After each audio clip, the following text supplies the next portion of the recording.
Hello, welcome to day 7 of our 21-day intentional balance challenge.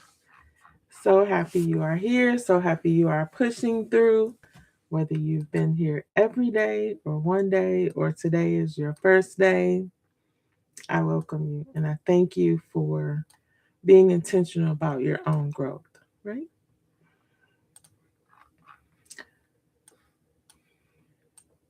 So thank you, thank you.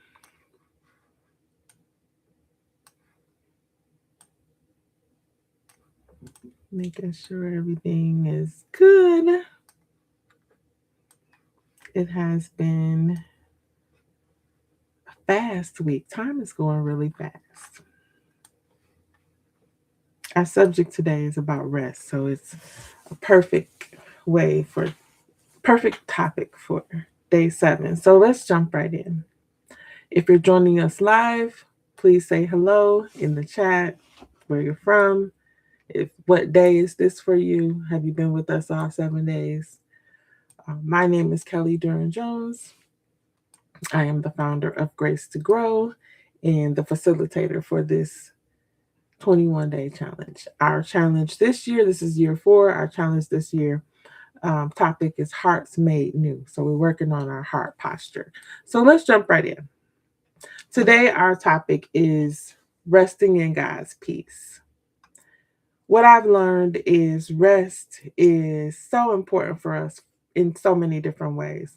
But most importantly, I've learned one of the most important things is rest is a weapon.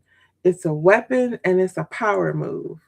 Our society today, the world today, sometimes, will tell you that, the hustle and the bustle is the culture. But the secret we're learning today, which isn't such a secret, is that rest is needed and it's a weapon as well as a power move. So, again, welcome to our Hearts Made New 21-day intentional balance challenge.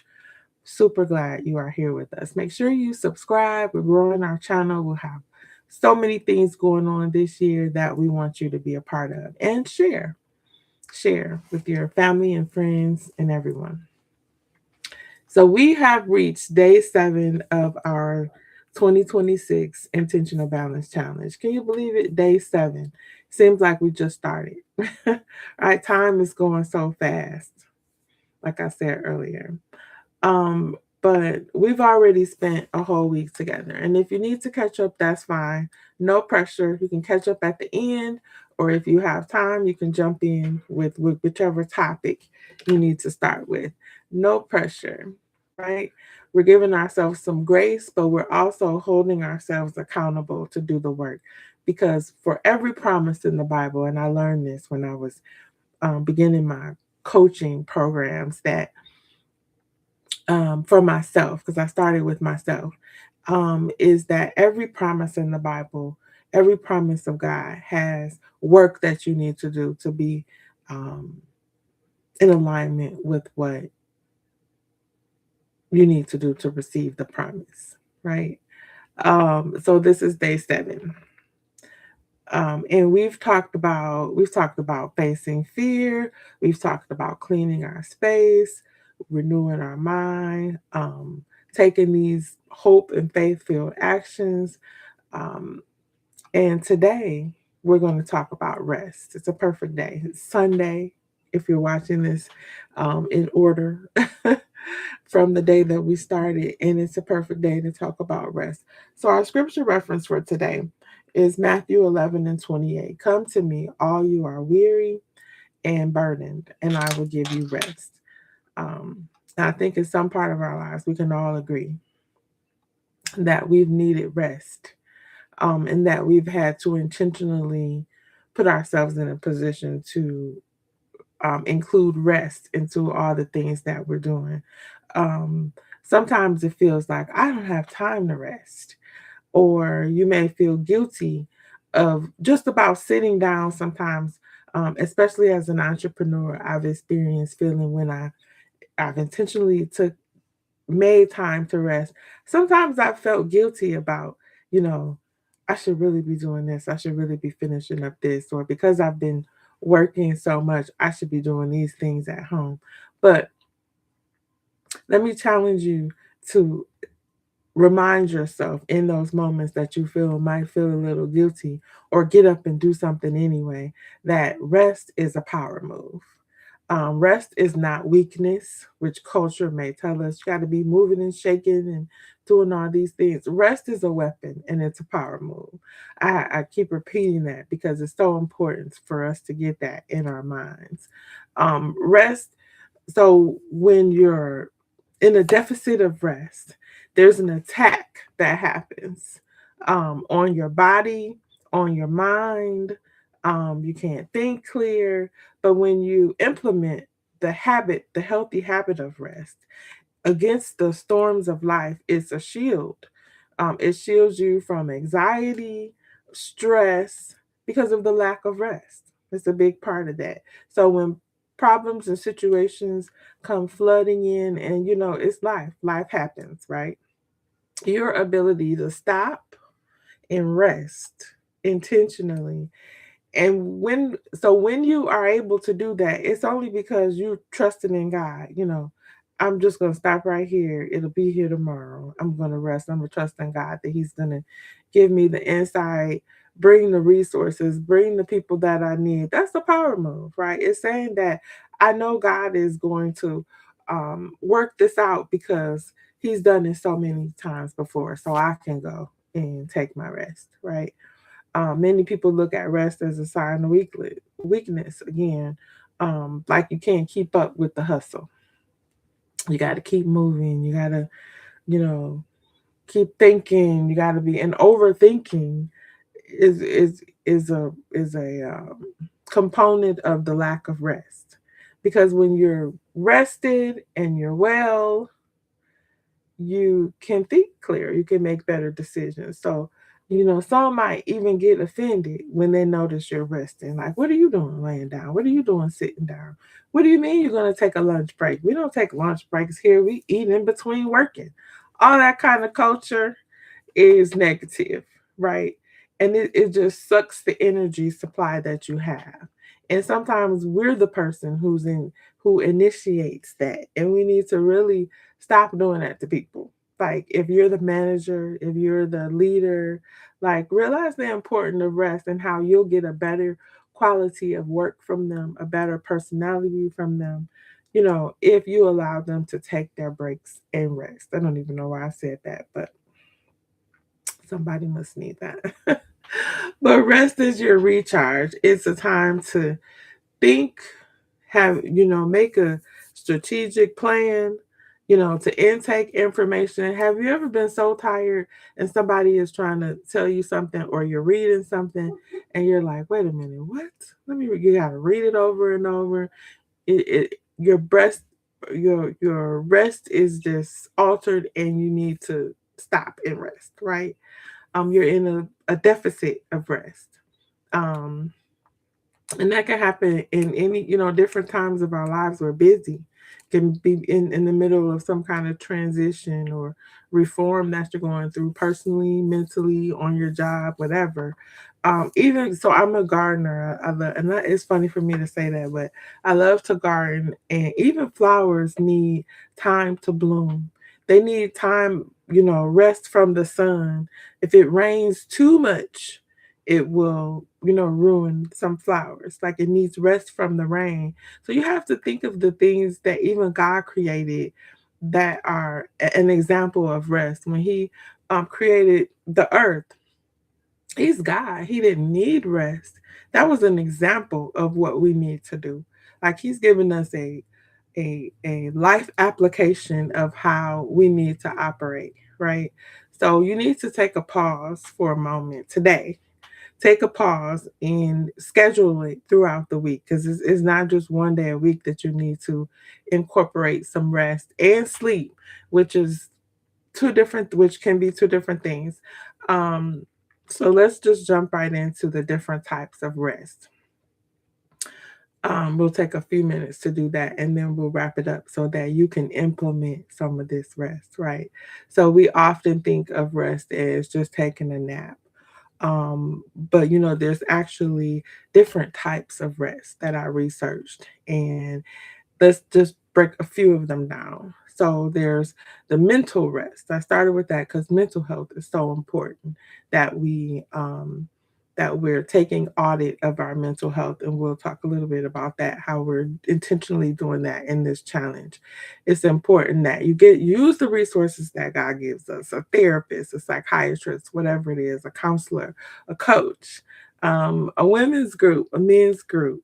That's why we have these things, so that we can implement some of these healthy habits into our lives. So let's talk about mental rest. This is giving your mind a pause from the constant thinking and over processing.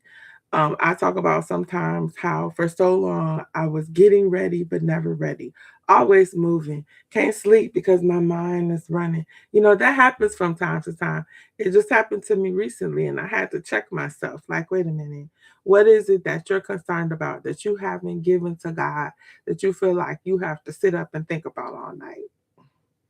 Because really, if we're really trusting God and our process and what's happening, you shouldn't be up thinking all night. And, we're human, so we have to remind ourselves of that. Step away from whatever the thing is. Turn off the news.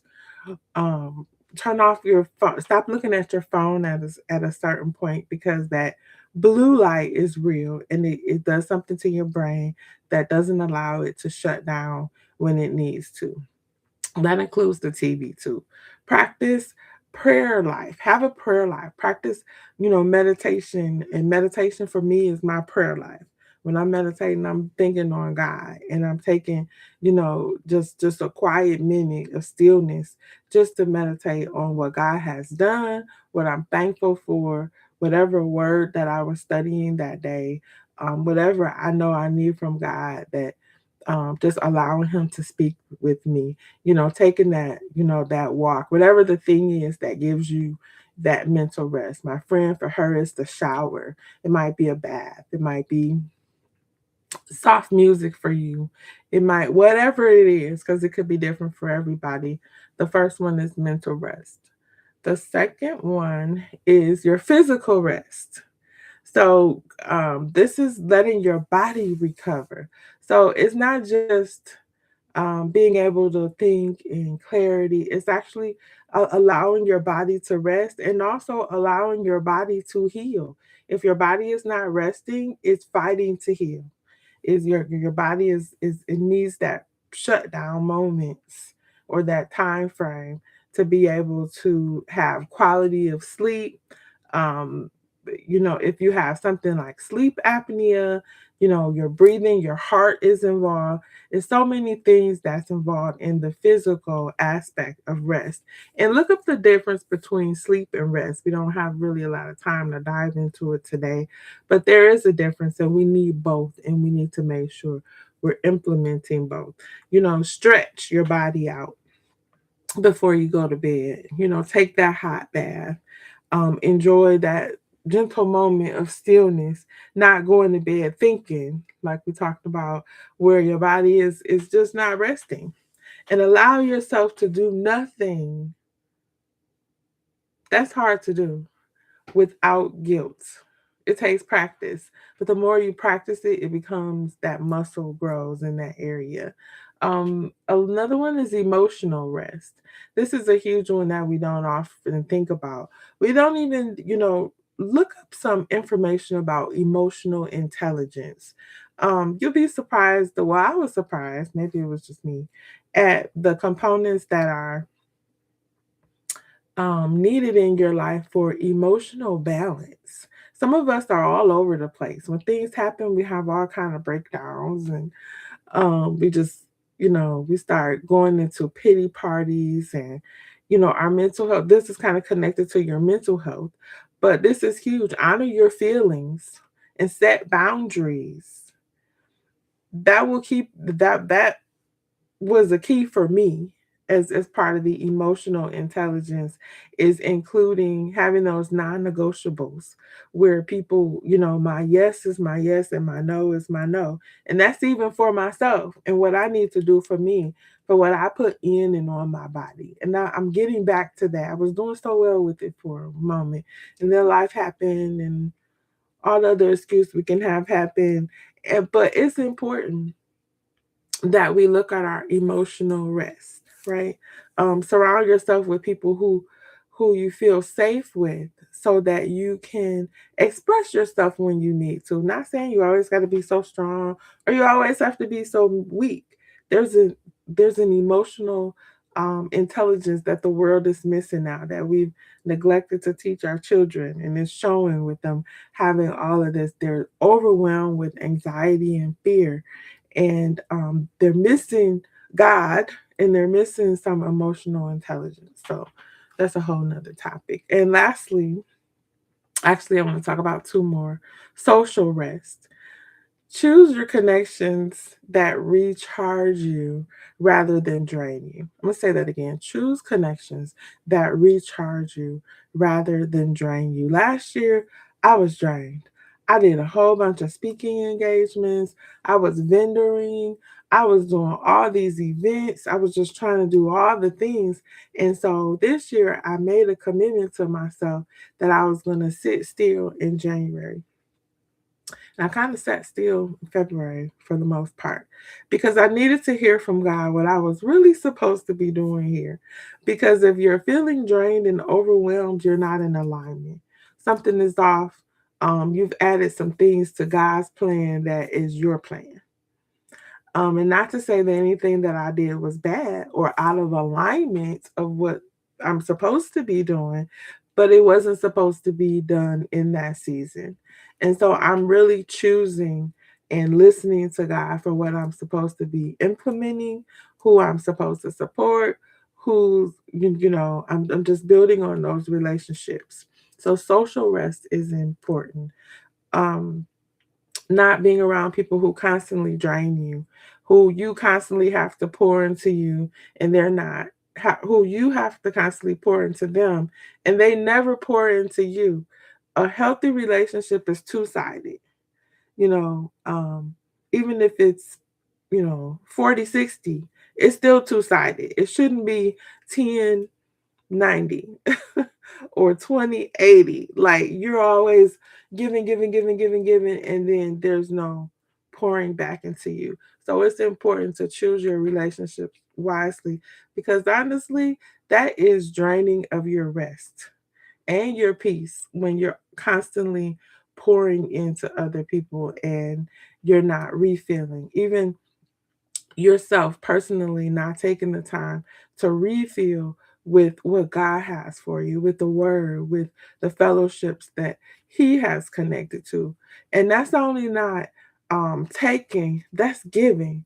When you're getting social rest, you're also giving. I think a lot of people miss that part where you are constantly looking for resources, connecting, doing partnerships. But that's what's the giving part that you're doing? What's the part? Because everything that you have been through, that you learned from, the resources you have, the information you have, because it's not always money, it's time, it's love. I facilitated a vision board event yesterday, and one of the things that I talked to them about was the vision experience. Like, what's the experience that you are that people have with you? It's not about money. It's not about, things, but what's the experience that people have? Are they experiencing God through you?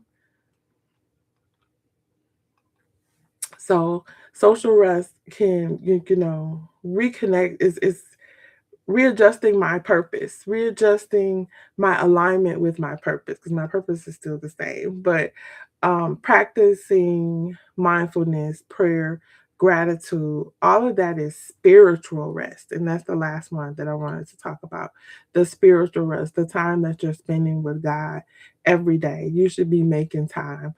I have a video that my cousin shared about those few minutes of the day. If you can't give God a certain amount of minutes every day, if you can't commit to giving God time, what really are you doing? because that's where it starts, right? That's the most important thing.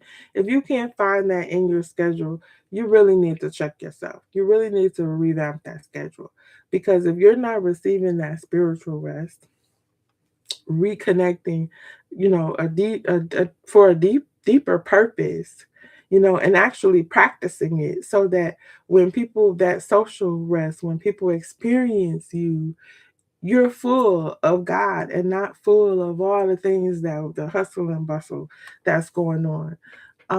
And I had to ask myself some questions, like what do I need rest from? We back to, what do I need to let go of, really? What does rest actually look like for me, from the sleep side and from the rest side? And pick a day, whether it's Sunday for you, whether it's Monday, whatever it is. We all have these different schedules, but be intentional about intentionally implementing rest.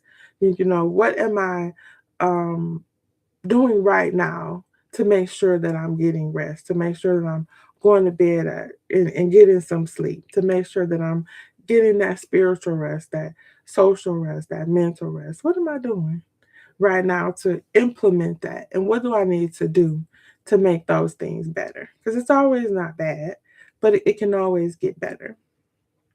You know, all of this anxiety and all of these things that are running rapid right now, a lot of it is from fear and a lack of rest. We're just going and going and going, and it's showing in our health, the heart problems, the diabetes, the all of these things. Rest, people die from the lack of rest, just being overextended, stressed out, anxiety, all of those things. So we really need to check ourselves and find a scripture to stand on. Identify, what the deficit is in those five things that we talked about today. What what do you need to choose one to implement right away? Is your body tired? Is your mental health off? Is your soul tired? Are you lacking the relationship that you should have for God? You can't fix emotional exhaustion with just a nap. You can't fix any of those with just a nap. One good night, I had one good night, and I'm gonna run myself ragged for the next 30 days. It doesn't work like that. And we need to set boundaries, so healthy boundaries of our yes being yes and our no being no, for ourselves and for other people, for our jobs, for our relationships. If it's mental rest that you need, turn off your phone for an hour. Disconnect from social media, disconnect from whatever it is you need to disconnect from, and protect your peace like it's a fortress. This is so we ask God for peace, but then we doing all these things. He has the peace for us, but we have to be intentional about doing the things that we need to do to protect that peace that He's giving us. That's like giving your children or your family a gift that they needed, and then you see them just abusing it. Like, I gave you this to help you, and you're doing all this other stuff. That's how we're treating God. And lastly, trust the process. Sometimes we can't figure it out. Like, I'm so tired, I don't know what to do, I don't know how to do this and da, da, da, da, because we can't rest that night because we're not trusting God in the process. Rest is an act of faith. When you lay down, when everything flipping all around around you, and you can rest, it's an act of faith. It's an act of hope that you know that God is going to do exactly what He said He's going to do. Galatians 6:9 tells us, and let us not be weary in well doing. Sometimes we get tired, right? For due season we shall reap if we faint not. So keep going, and trust the process. Trust that while you rest, God is still working. God is still on the throne. He has everything that we need, and He has given us the power to get through these things. So, a journaling prompt for today, and I hope that was helpful. I hope that you implement some rest today and going forward. The journaling prompt for today is, what does rest look like for me right now? If I'm honest, what does rest look like for me right now? And then reflect on this question: how much of my stress, overwhelm, whatever it is, hustle and bustle moments, is because I'm not trusting and resting in the word of God. Like, what scripture are you standing on to get through whatever it is you're going through? Write down if you need to take a break from something, whether it's work, social media, certain people. Be honest with yourself. Is this something you need to do for yourself? Do you need to drink more water? Do you need to, do better with your diet? You need to stop using certain things. There's times that I eat cheese, pizza, or whatever because I like cheese, but I'm actually allergic to cheese. And I learned that when I went through a plant based program. When I stopped eating it, I broke all out, all these things happening. And then some of the problems that I was having, like this coughing that I was doing for years, they couldn't figure out why I was coughing, just coughing, breaking out, feeling sick, all the things. I stopped eating dairy. It's not just cheese, it's dairy, but the cheese really does it. So why in the world would you continue to eat something that you know is harming you? That's the thing, right? So we need to really check ourselves on some things. And I shared that because maybe there's something that you're like, I know I shouldn't be doing this. It affects however it affects you, mentally, physically, whatever. But you continue to do it. Why are you doing that thing? Let's dive deep. And in these 21 days, let's rid ourselves of all these horrible habits that we have, all this lack of love that you have for yourself. Because if you really love yourself, you would not be continuing to do the things that you know harm you. And I think everybody can identify something. I just shared one of my little somethings, right? So here's your action step. Take one thing out of these five things: mental, physical, emotional, social, spiritual, and like really meditate with God on that for 15 minutes today. You can find 15 minutes. If you can't find 15 minutes to sit with God, like I said, check yourself. What was that song? Check yourself before you wreck yourself. It really sit there. But I hope that day 7 really spark something in you to really work on rest, God's rest, and the physical, mental, social, all the things that we talked about today. In today's email, if you signed up for the challenge, we have a mental health assessment that's after every 7 days in the workbook. If you signed up for the challenge and you weren't able to purchase the workbook or you didn't, purchase the workbook because it's not a requirement. It's a helpful tool.